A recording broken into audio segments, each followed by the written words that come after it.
Hey everyone, welcome to another episode of Spending Time. Today it's me, Ariel Adams, and Michael Penate from the aBlogtoWatch team.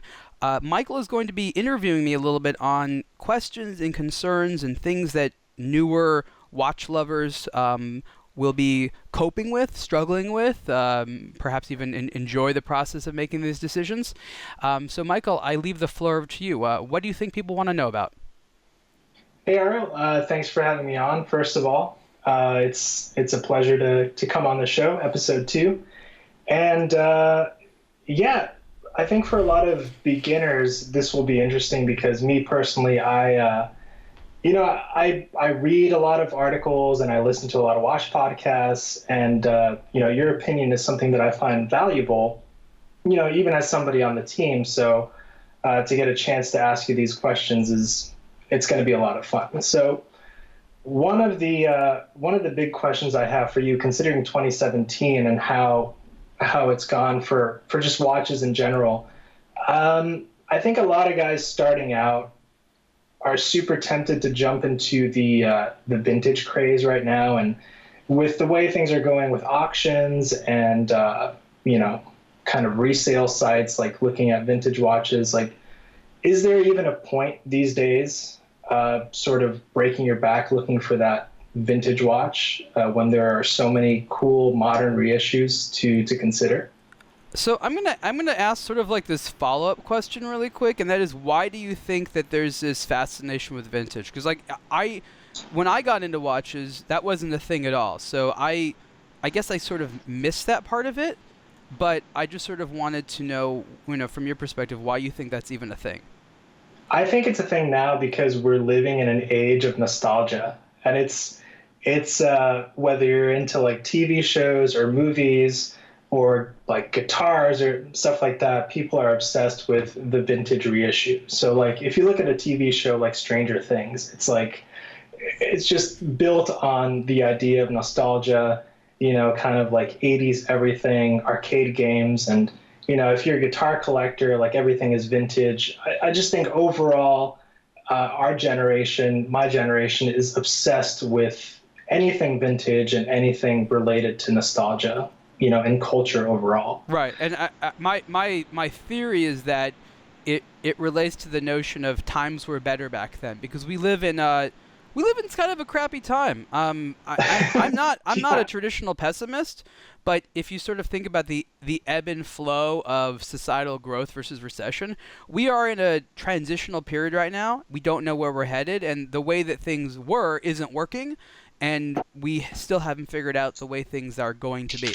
So we look back fondly to times where things seemed a little bit simple. But funny that you mentioned things like the 80s, because people don't tend to be buying a lot of vintage watches from the 80s. The 80s seems to be a period where, at least for now, there isn't a lot of activity, or am I wrong? Are there 80s watches that people are interested in?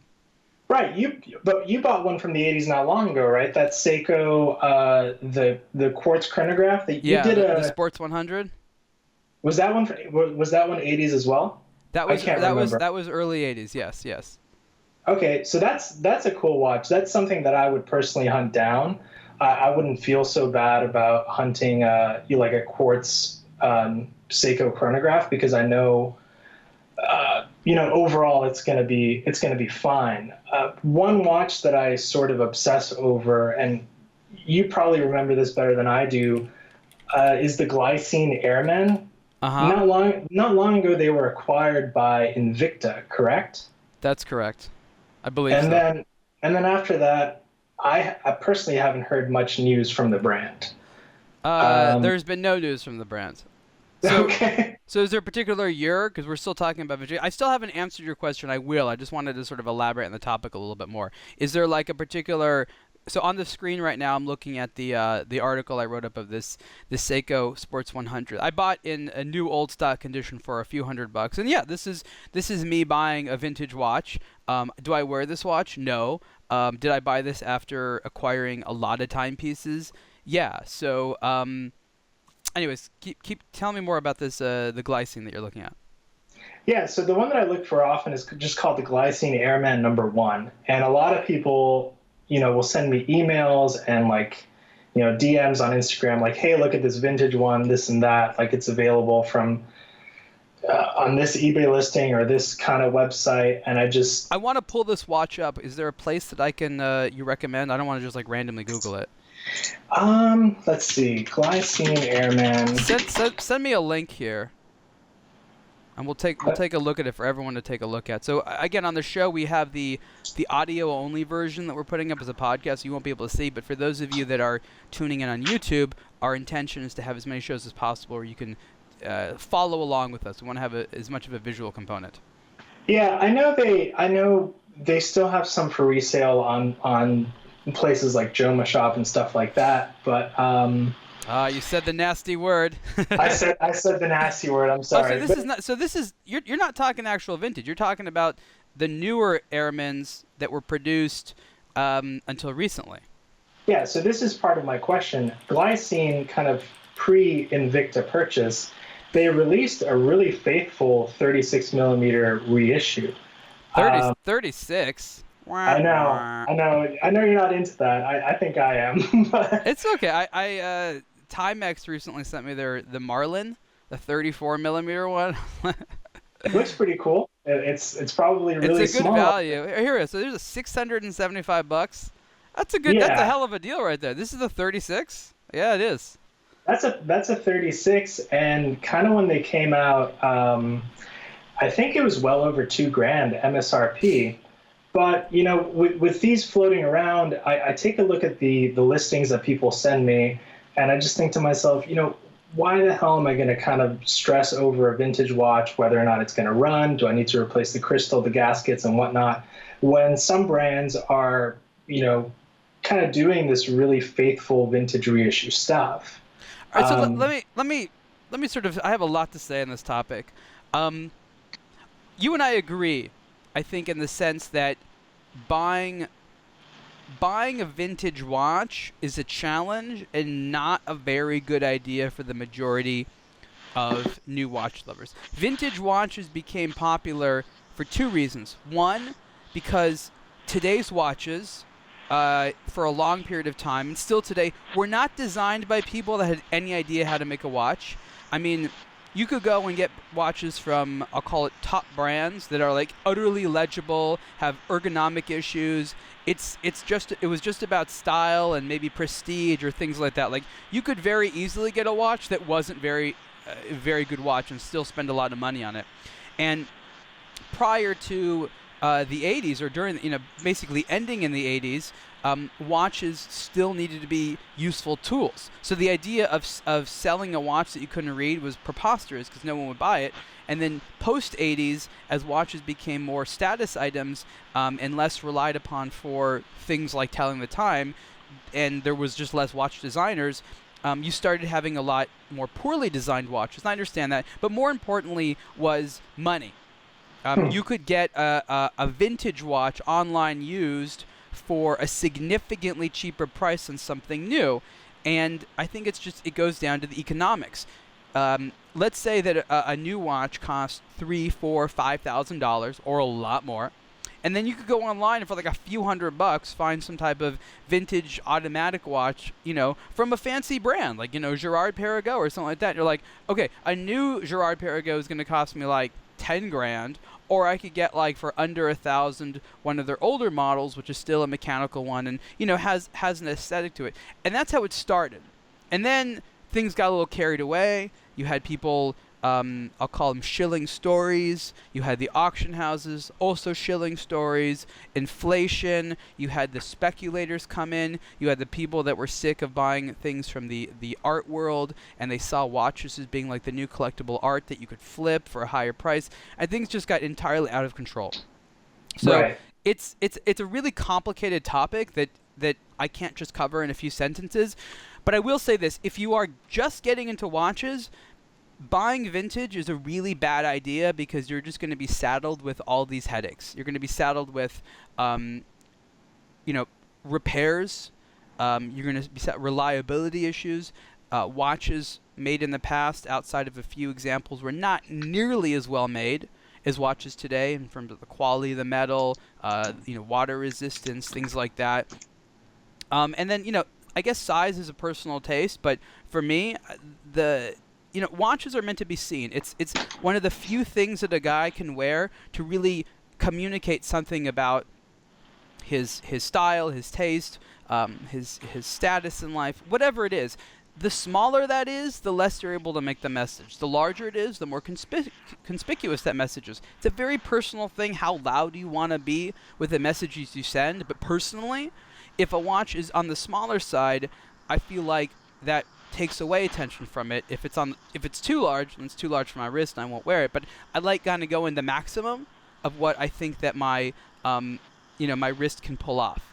So, I guess the bottom line is, if you are a collector like me, meaning you're seasoned, you have a bunch of stuff, and you already have a lot of newer watches that you wear, and you're curious about going vintage to explore interesting designs or get something that you feel like you have a nostalgia towards, go ahead and do it. But getting vintage as a daily wear is not something I would recommend.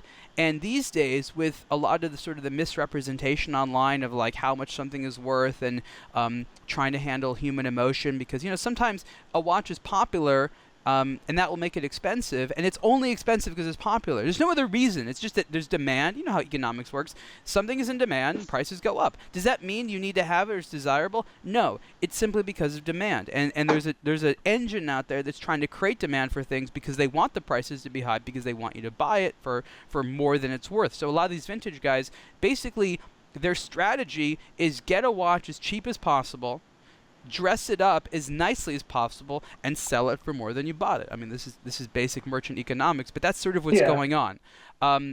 Now, the problem is even though that is a little bit manipulative, those prices in a lot of instances are still cheaper than the cost of a new watch, right? So maybe a vintage watch is really only worth $500 and someone's charging $2,000. That $2,000 is still cheaper than the $5,000 that you would need, starting price for like a new Omega. So I get it. There's a cost issue, but the problem is I do not believe that vintage watch is a real replacement for a new watch. It's a different type of item. It's also a watch, but I don't place them in the same category. With sometimes yes, you can have a vintage watch that you can wear. I mean, I meet guys all the time that have like a Rolex or Omega that they've had on their wrist for like 30, 40 years. And yes, they've had it serviced, a number of times, but they still wear it as a daily wear. But if you want to know about sort of the quality that you can get, the quality of the metal, the machining process, things like that from a new watch, you're just not going to see it in old watches because they didn't have a lot of the same production techniques. So it's like with cars. There's a lot of beautiful older cars that are gorgeous, but could you drive one and say at all that it compares to a modern car driving experience? No, it's just full of headaches. They're mostly a pain in the ass. And I think I've had maybe one or two real vintage watches in sort of my collecting lifespan. So that link that you're looking at now, the Doxa? Yeah. So I just got one of those. I think they made 300 of them. Isn't black lung like a really serious disease that minors get? I don't know why you'd want to promote this in a timepiece.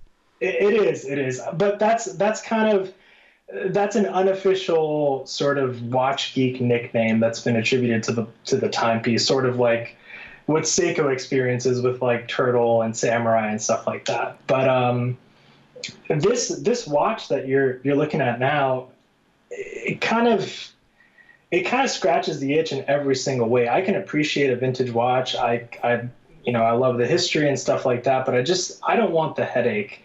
And so I threw down for this, and I have it on my wrist now, and it's 100% solid. And I don't have to worry about vintage anything. So we're talking, just for people that are listening and not watching, this is the Doxa Sub 300 Black Long. This was a limited edition that's sold out. It is, look, kind of, if you've seen one Doxa, you've seen them all. There's slight differences here and there. So what you've done is there was an aesthetic that you like. You decided to get a new interpretation of it because you wanted to combine a look as well as a quality that you felt comfortable with. Is that correct? Yeah, definitely. And I've been looking at the brand for a couple years now. Never really knew which one to jump on, but I kind of figured that I wanted my first Doxa to be my last, and so you want just one Doxa? Yeah, definitely. I can't say that I'll be a Doxa collector. So here's the problem with reissues. I'm a fan of reissues. I would rather buy a reissue than the original. The problem is the word originality. When it Mhm. comes to future desirability, it's going to be very difficult to anticipate how popular something that was a reissue. It could be very popular. People might really like the idea of something that looks like the old one, but is built better and means it's more it's better to drive. Imagine, for example, if Ford made an old version of the Mustang, but that was built like a modern car. Like it looked like the old one, but it had a modern underpinnings. I mean, I'm sure there's people that have done that on a custom route, but that's never been a stock model as far as I know. So Yeah. that's essentially kind of like what you're doing here. The question is if you're spending several $1,000s, you really love the idea that maybe in a few years, if you needed to sell it, your asset isn't worth nothing, like a car. Mhm. Um, and that's probably one of the biggest struggles that watch lovers have is because they know that watch brands charge a lot more than these watches actually cost to produce. And the only kind of like silver lining is, well, I guess I can sell it for a similar amount. And Rolex, capitalizes the market on that. Rolex has the biggest value retention because they're well made and because the Rolex brand is marketed so heavily around the world. The amount of marketing that a brand does directly relates to the resale value. And that is a fact, and that's something that I keep telling brands they don't seem to listen to.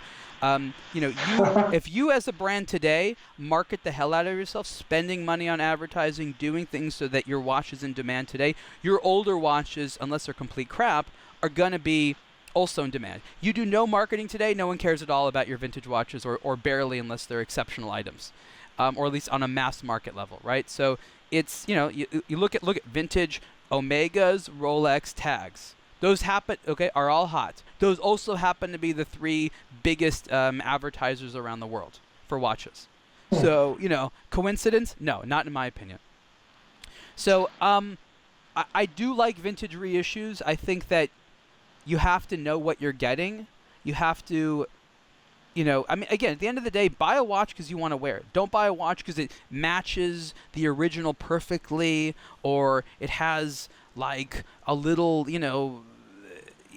I don't even know, like a little special elements. Oh, it's just like the original or something like that. Like none of that really matters. I think what people need to focus on is just watches that are going to go ahead and be something that they want to wear. And you don't want to wear something that has reliability issues like a lot of the vintage stuff. So I guess going back to the original question, if you like vintage watches, that's great. If you're a new watch lover, more or less avoid them. Get into vintage when you're starting to be an actual watch collector. What I mean is you're buying watches that you're okay with not wearing on a regular basis. If you're just getting into watches, you should be wearing everything you get. When I got into watches, what I was doing is what I think a lot of people still do is I was buying watches that look like other popular designs. I wasn't buying like fakes or anything like that, but I would like, Yeah. there's these little brands. It's like, oh, that kind of looks like a Rolex Submariner, but it's not. And of course, I didn't have the money for a Submariner, so I would get something that looks similar to see whether or not I personally like the design. And if I said, you know what, this is a cool design, then I know in the future if I had the money to afford it, then I could get the Rolex. So being a new watch lover should really be about experimentation, and getting watches that you're going to wear a lot. And that's all I have to say about that. Cool. So I just sent you another link that you're looking at now, and it has to do with my next question, which is emerging technologies in the watch industry, and actually a lot of brands recently adopting the e-commerce model. So I think a question a lot of new FYI, not new technology. yeah, well for them. I think the fact that I can sort of like open my phone and see like a functioning mobile site for some of these Swiss brands is just fascinating to me because it's new for them in a lot of ways. I like here we have a screenshot and it actually has like a slight error. See here they have the Speedmaster Moonwatch Professional Chronograph 42. It's supposed to be millimeters, and they couldn't get the HTML in there or the code, so it just turned into this character base right here. They're still learning. I think that's supposed to be a space. I think that's the HTML for a space. I could that at NBSP. That should be a space, but for whatever reason, their system couldn't handle that. So I think a question a lot of budding watch enthusiasts have is, where do I buy?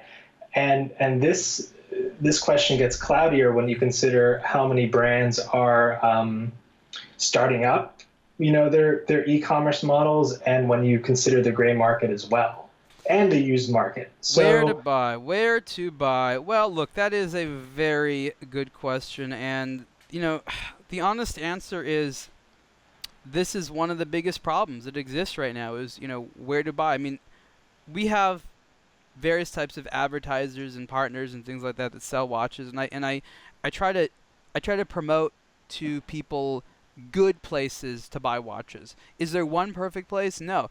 The reality is that as a watch lover, the hardest job you have is determining where to buy something and what price you feel comfortable at. This is the hardest thing, and this is not fair. The industry has created this risky situation where if you want to get something, you're like, oh, am I going to get screwed on this? Can I buy it, for a better price elsewhere? There should be a lot more security in just buying a watch, and it's sad that there's not a lot of that. Omega, for example, you go and buy from their website. That ranks very high in security. You know where you're going to get the watch. You know it's going to be in good condition, and if something happens or there's something weird about it, hopefully Omega will handle it effectively. But you also know that you're spending full retail. And you don't need to be a particularly savvy watch consumer to Google an item and see that it's available cheaper elsewhere. Like, that's, you don't have to hunt for that. It's just easy. Yes, you have to hunt if you want to go on, like, eBay, for example, and, start to see if there's a used one or something like that. That gets a little bit more challenging. And that's kind of the way it is. When I bought watches, I don't think I've ever actually, from what I remember, ever went out and just bought a watch at a retail price. I mean, I guess this is not something that the industry really wants me to say, but as a consumer, I want to maximize my spending dollars, and I want to get the most for my money. So I'm not. I don't think I've ever bought gray market, or not that I can remember. Maybe there was some less expensive watches, a few $100 back years ago I bought in gray market. I don't do that.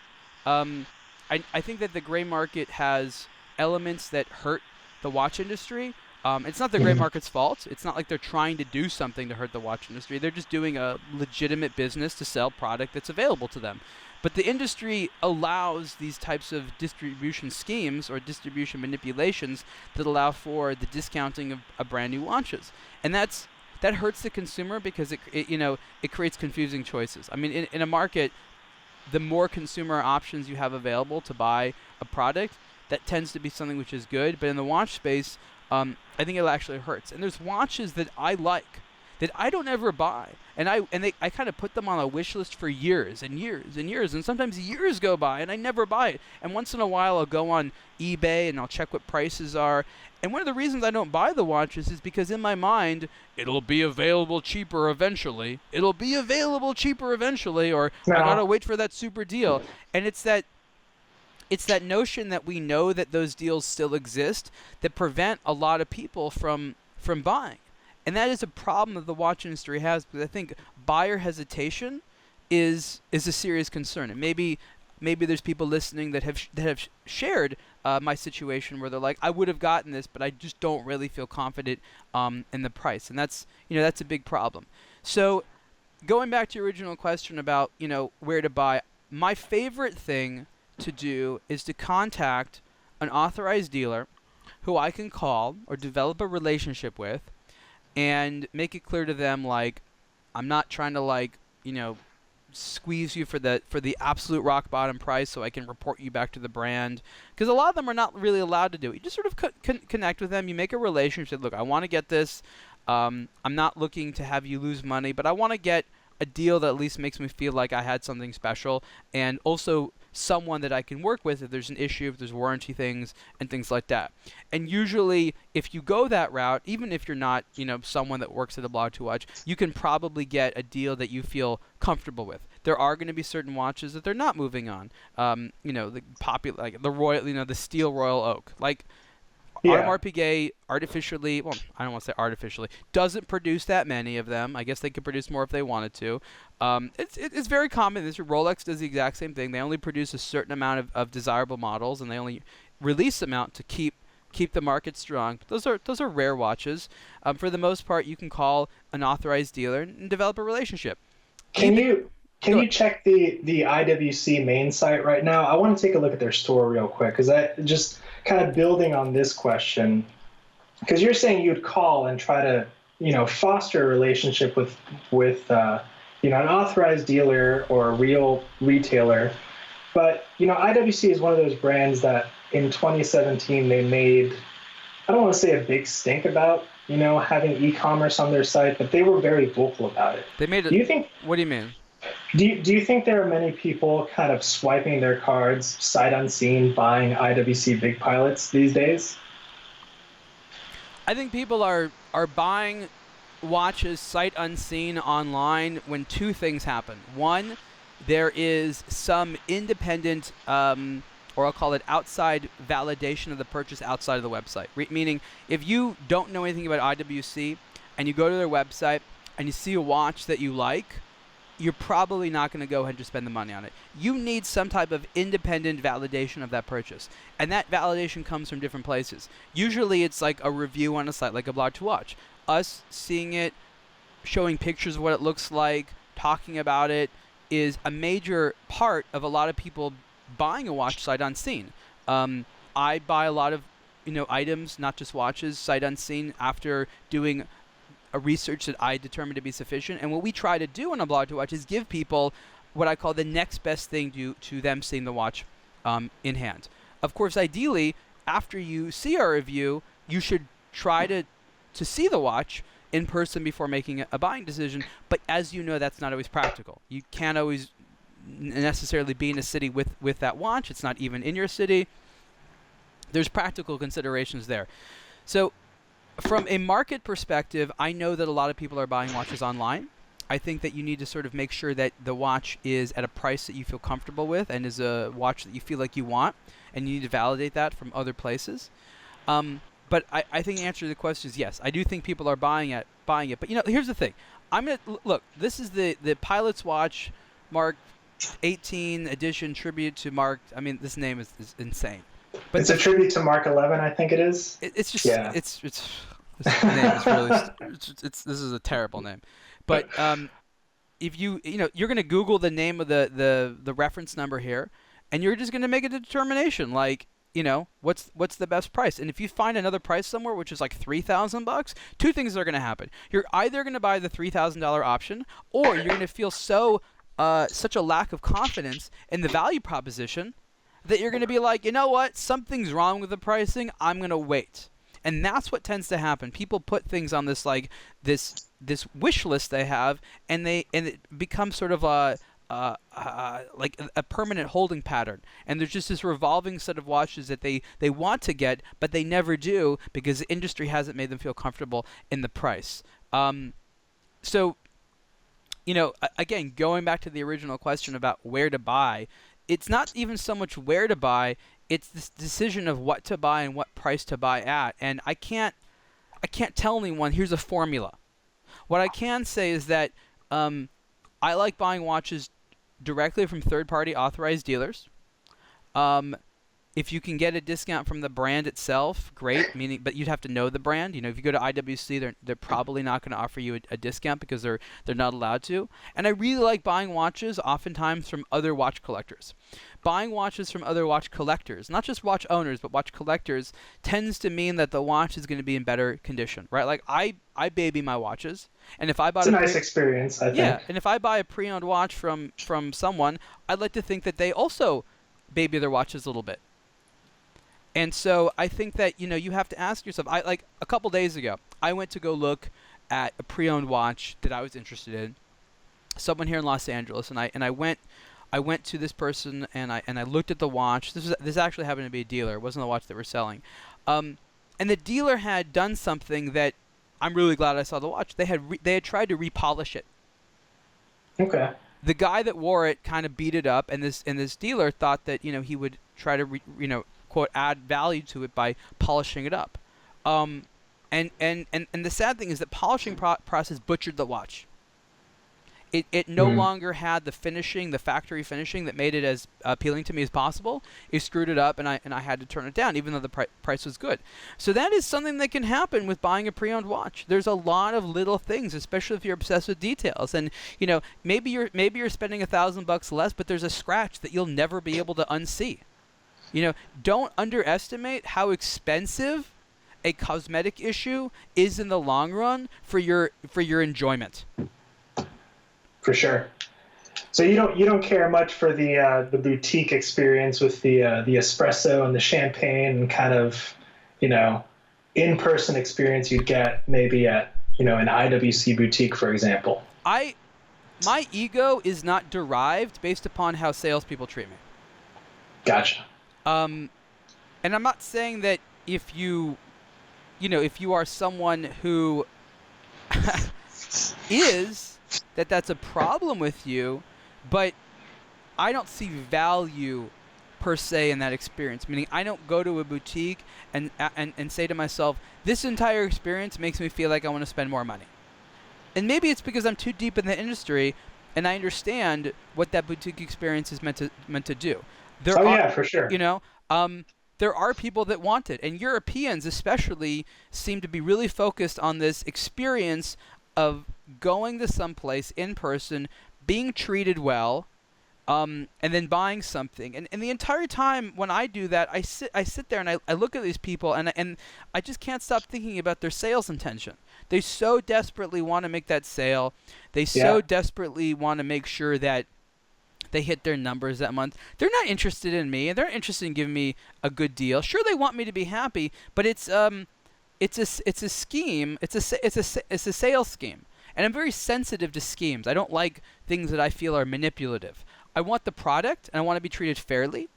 And if you want to give me espresso, that's great, but that's not really what I want. I mean, there's very, very rarely that I've been to like a watch store that I really like and feel like I want to hang out.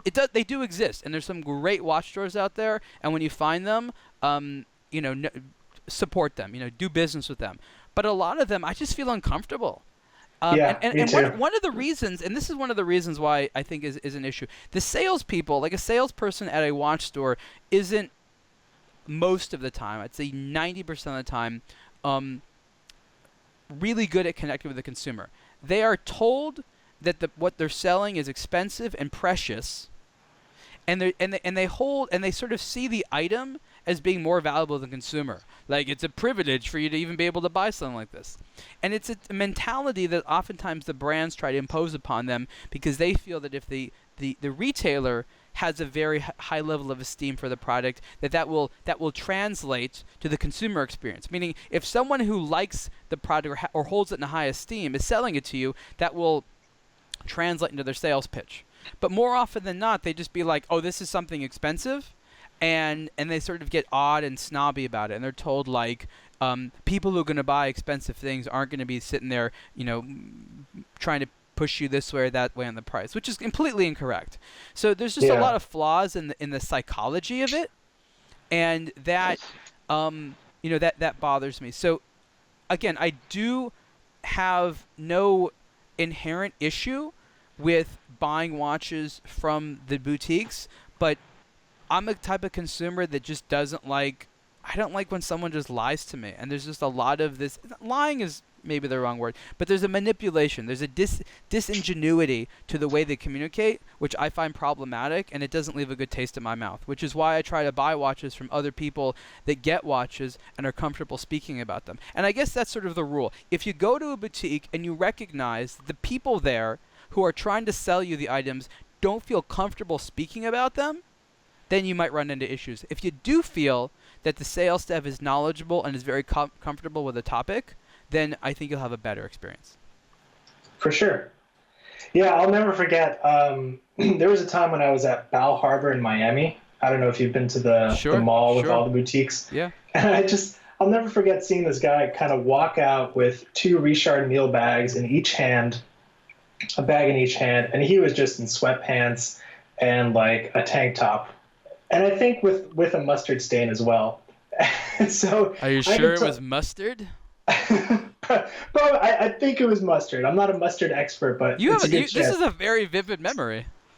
Because I'll never forget. And I just thought to myself, that's a guy that he did not go in there to be treated like royalty. He probably didn't fall for the champagne or the espresso. He just went in there, did his thing. And, I've never walked into one of their boutiques, but, they probably have good salespeople there. They do. They do, actually. Richard Mille. What I like about Richard Mille, and I don't mean to cut you off, but like from the stores I've been to, again, I haven't experienced every store, they train the staff to be really chill, really cool, not pushy, knowledgeable about the product. There's a real sort of atmosphere of no pushiness, because they know that just by virtue of someone being in there and spending a lot of time in there, that means they're contemplating the purchase, and they want to make sure they feel like the brand is. It's like a club. It's like when you buy the Richard Mille, they want to feel like you're part of their club, rather than I hope you buy it. I hope you buy it. Oh, please buy it. Please buy it. Oh God, I want that sale. Yeah, super exclusive. I'd say. So this link that I sent you right now that you're looking at is the interview you did with Crown and Caliber out of Atlanta. Yep.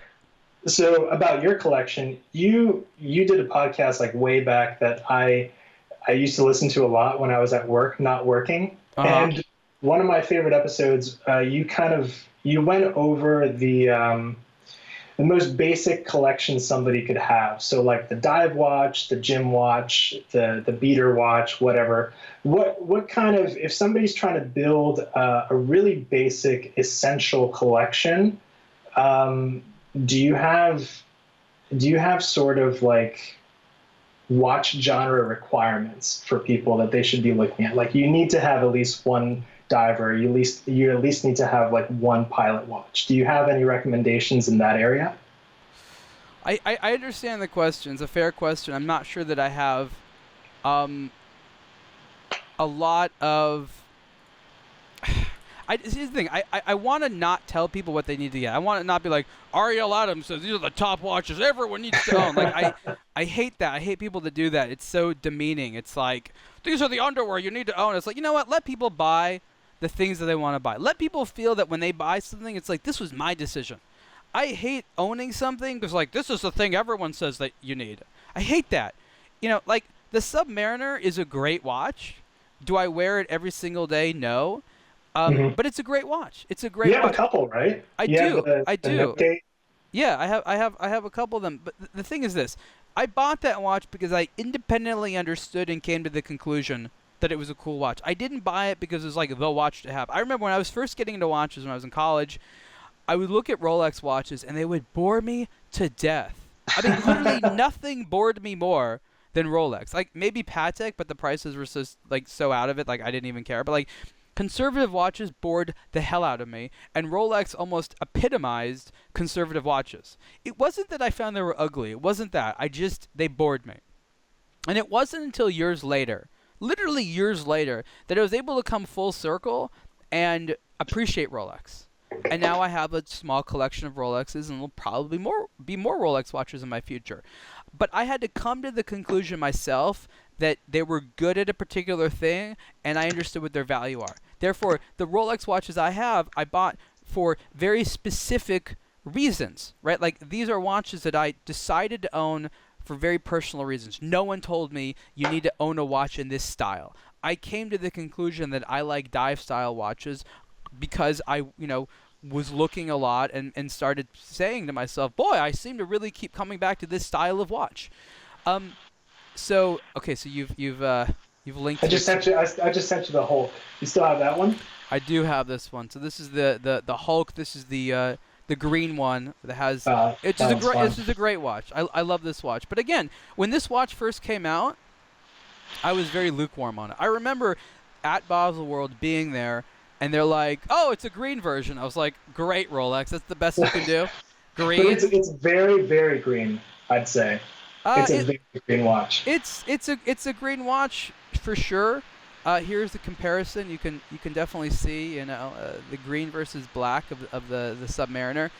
But it took me time to sort of get into it. One of the reasons I like the green a little bit more than the black sometimes, is because For me, the green communicates something that's popular but a little bit different. It's the thing that everyone likes, but you decided to execute it in a way that's a little bit different to you.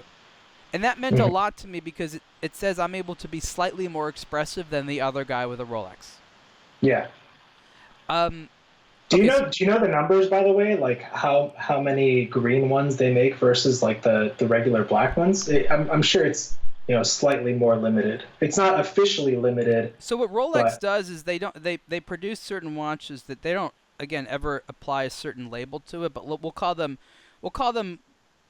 we'll produce it until we don't want to produce it anymore. Yeah. And that's really just based upon sales. So they're right now, Rolex always likes to have one slightly different version of the Submariner, meaning like not black. Right now, that's green. They could stop the green one next year and make it red. They're not going to do red, but you know what I mean? Like something like that. So this is like the special one that they make right now, and that could change. But they don't do the blue, white, gold one anymore? It was like all blue and a white gold case. I don't know if they still make it. I know the one you're talking about. Look, Rolex doesn't do amazing with white gold sport watches. They have the white gold GMT Master 2 with the Pepsi bezel, which I love, and they have white gold, and they have the white gold Submariners. But this is a very niche product because it's like, it's basically like I call it an FU watch because it's like no one else knows it's gold, but I do, and this other nerd does. It's like I spent 3 times as much money on a watch that looks like steel because you and I know it's gold. Mm-hmm. You know, and that's a difficult thing for a lot of consumers to go, because if they're going to spend the money on gold, they kind of want other people to be like, hey, that's a gold watch. So, anyway, so let's go back to the original question of watches that I recommend everyone has. I think it's less about types of watches and more about rules.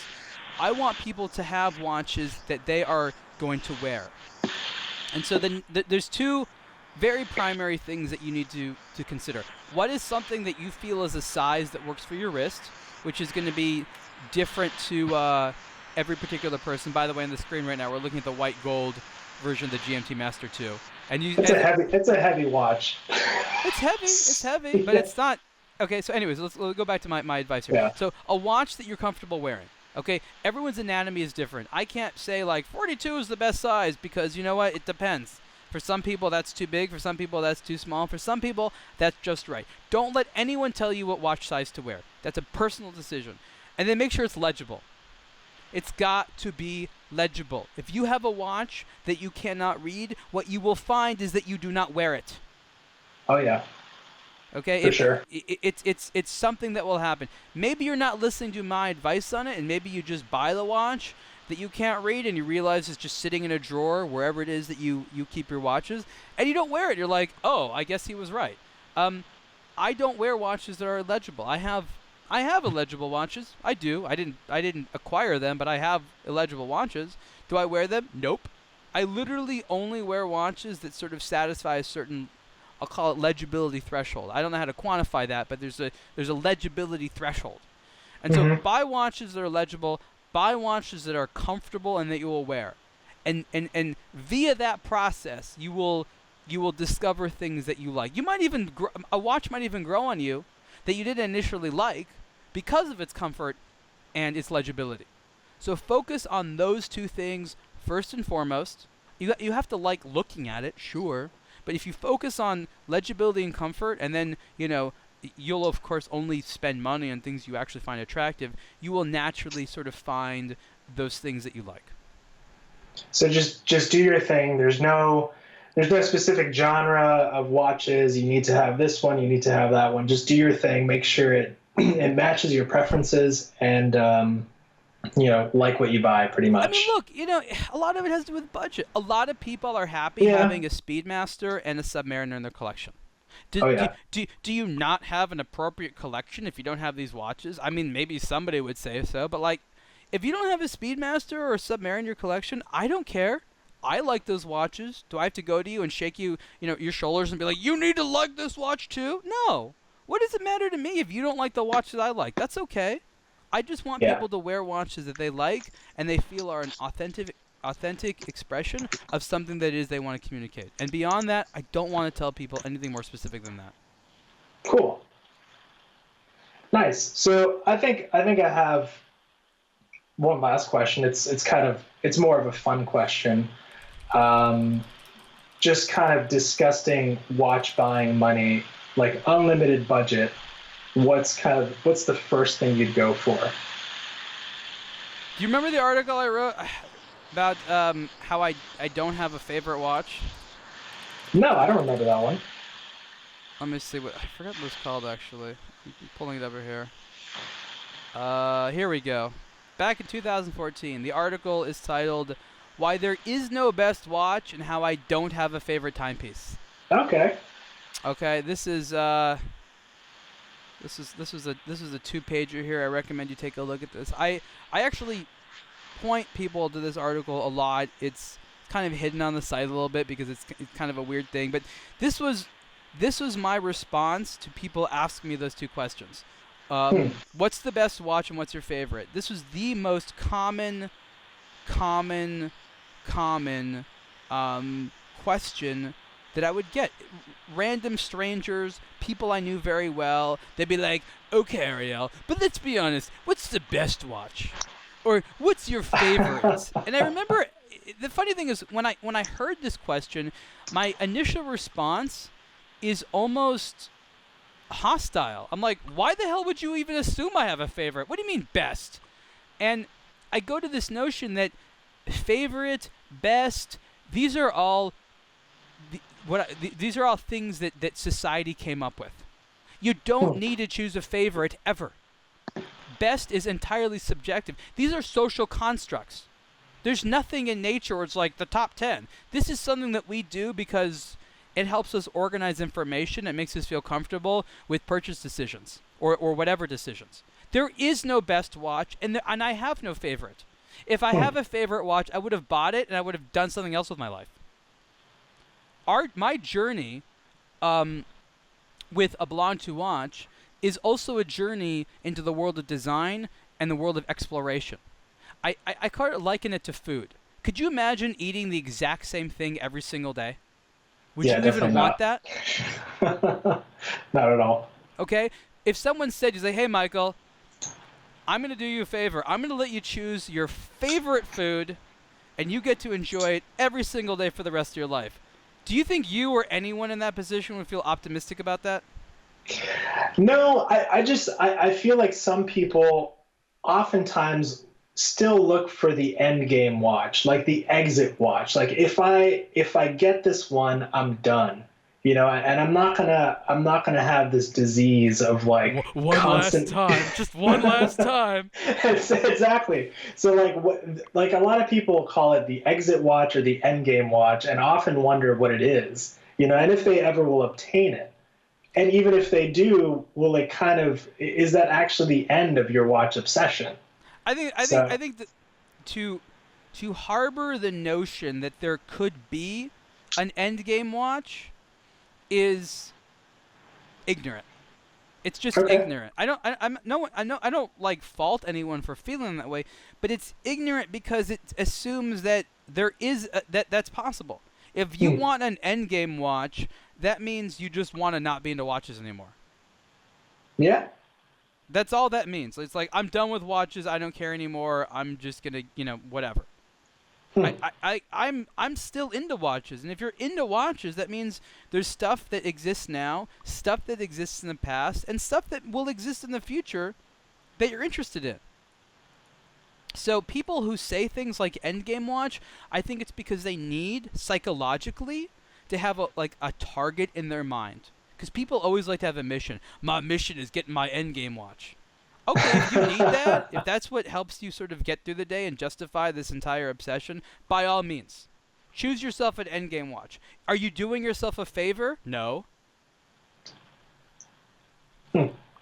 So for me, the notion of having a favorite means that you have completed your journey as a watch explorer. And I don't think that the journey of exploring anything that's aesthetic, that's collectible, that has a variety of emotional components to it, there's never an end.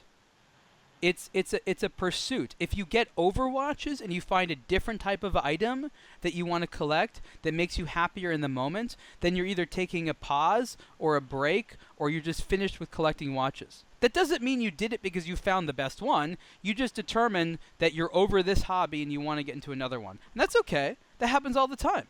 But that doesn't mean like you're done with watches because you found the best one. Sorry, doesn't exist. I don't want to come across as being the bearer of an unsatisfying response, but I that's truly what I believe, and that's why I wrote this article, almost 4 years ago on this topic.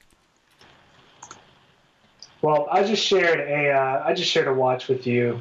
It wouldn't be an endgame watch, but I like to drool over it a lot. It's that AP Concept Tourbillon GMT. I'm sure you handled one.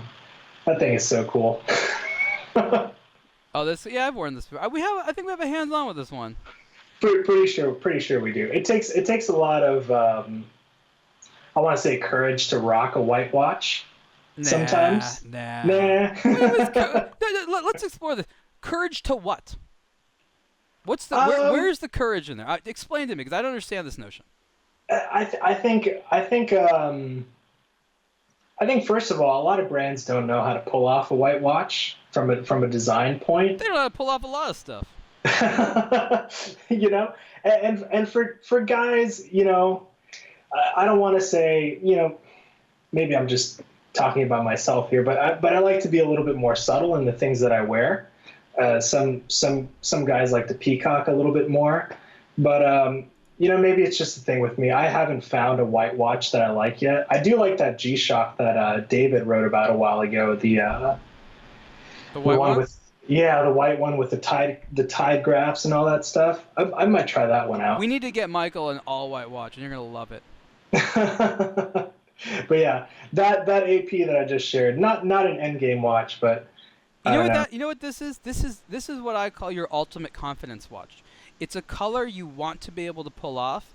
It's a complication you want to say that you own, and it's a brand that you feel has like this is like you make it. This is like your FU to the world watch. It's like, yo, world, I made it. I'm confident enough to wear something that I didn't know I could pull off. I'm confident because I was able to afford it, and I'm confident that I'm able to own it and keep it. And I'm obsessed with GMTs. and he's obsessed with GMTs. I don't even care about the tourbillon part all that much, but that thing, yeah, that looks cool. Yeah, I mean, you're right. It's just there to be like, oh, tourbillon. You're like, mm-hmm. Tourbillon indeed, my friend. Tourbillon indeed. Cool. Well, yeah. So then I guess there is no endgame watch for Ariel Adams. It's an ongoing and sort there will of never journey. Ever be. There's gonna be a last watch I own. I'm gonna die someday, and there's gonna be the last watch that I own. I know this, and I'm okay with this. But that doesn't mean it's like the end.